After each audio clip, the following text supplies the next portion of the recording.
بسم الله الرحمن الرحيم الحمد لله رب العالمين بسم الله الرحمن الرحيم الحمد لله رب العالمين. Assalamu alaikum, everyone.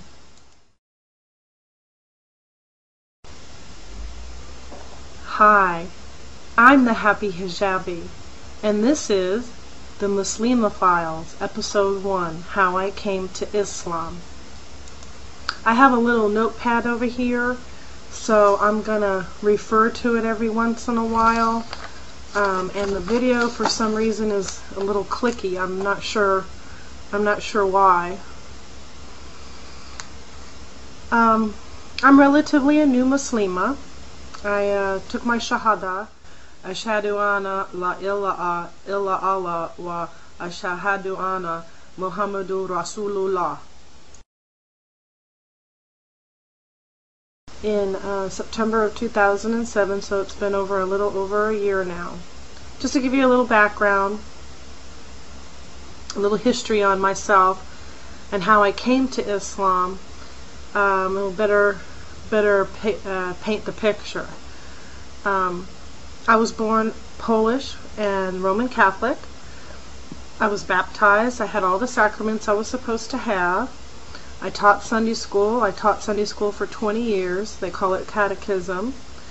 And I was raised in post-Vatican II Roman Catholic Church, which is a little bit more modern than pre-Vatican II. So I taught Sunday school for 20 years, attended church.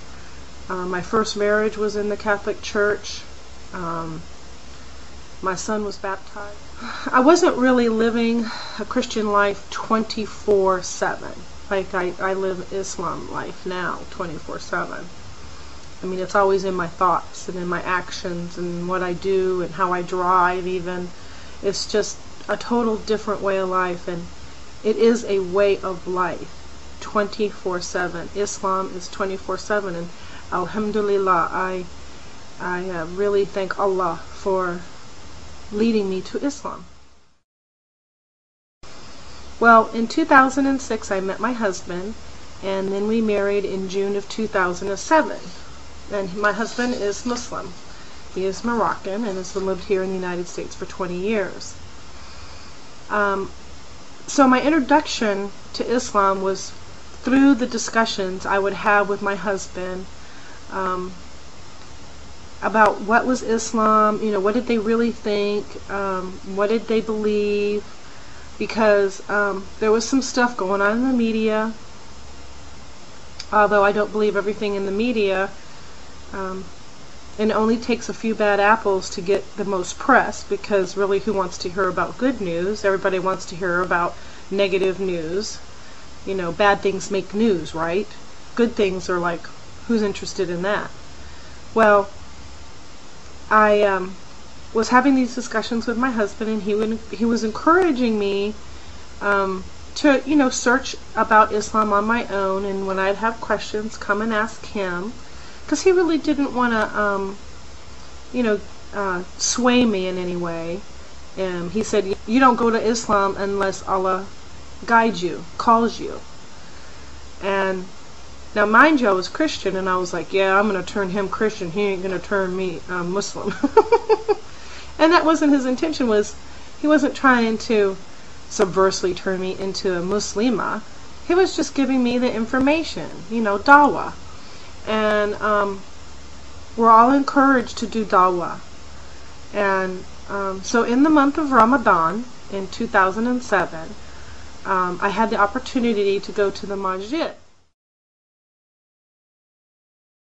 with my mother-in-law, and of course you wear the hijab. And this is my first time going to the masjid for Jummah to hear the khutbah, and it was in English, alhamdulillah, because I don't know much Arabic. I still don't know much Arabic. It's a very hard language for me to learn. I'm trying. I sat there during the khutbah, and I was just totally captivated. I was just like, this is not so foreign to me. This makes sense to me. It was very logical. It wasn't radical. It wasn't extreme. It was a half an hour, and it was very common sense, and it just rang true to me. I was thinking, wow, my questions that I've been having, wow, they're being answered right here. And I was just so, you know, get a little emotional thinking about it. Really just taken totally. It just kind of took my breath away, and I was stunned. I was speechless. I was happy. I was just overjoyed. It wasn't just that I was hearing it. It was your whole self, your whole being, your whole physical being is involved in worshiping Allah. So during the month of Ramadan, everything started to become more clear, and I fasted. I did the month of fasting.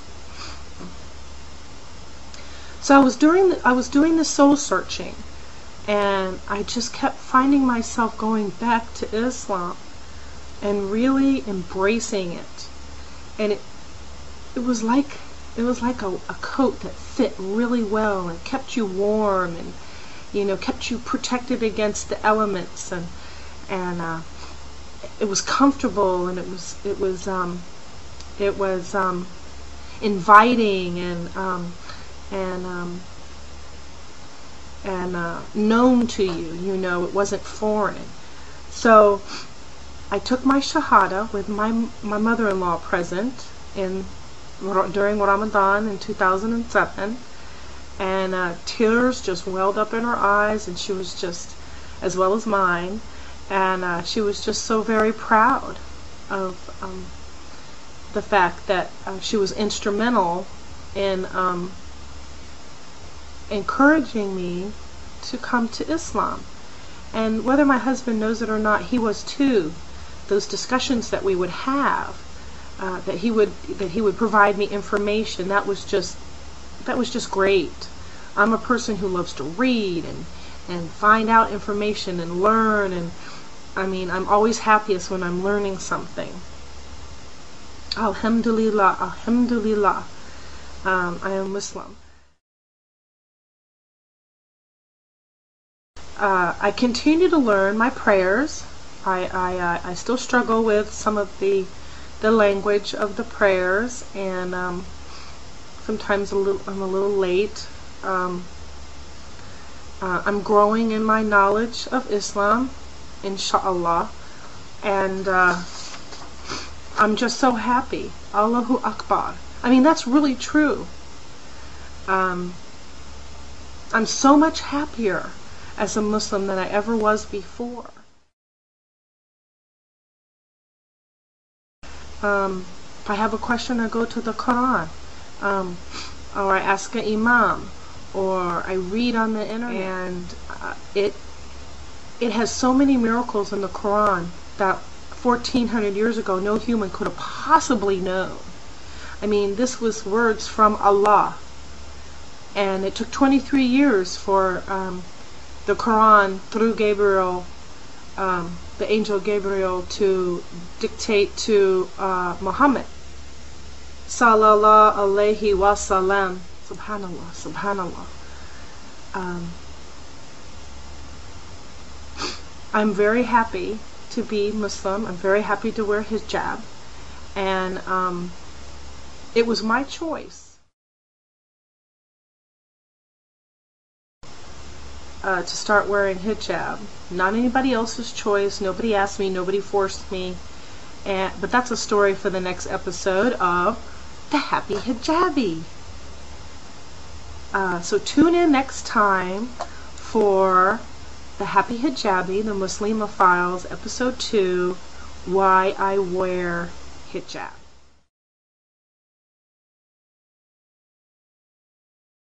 So until next time, thank you for listening, and I hope that this wasn't too long. This is my first video. So some of the quality might not be so good, but I'll keep trying. And I hope that y'all enjoyed it. So until next time, bye from the Happy Hijabi. Assalamu alaikum. Subhanallah walhamdulillah wa la ilaha illallah wallahu akbar ولا حول ولا قوة إلا بالله العلي العظيم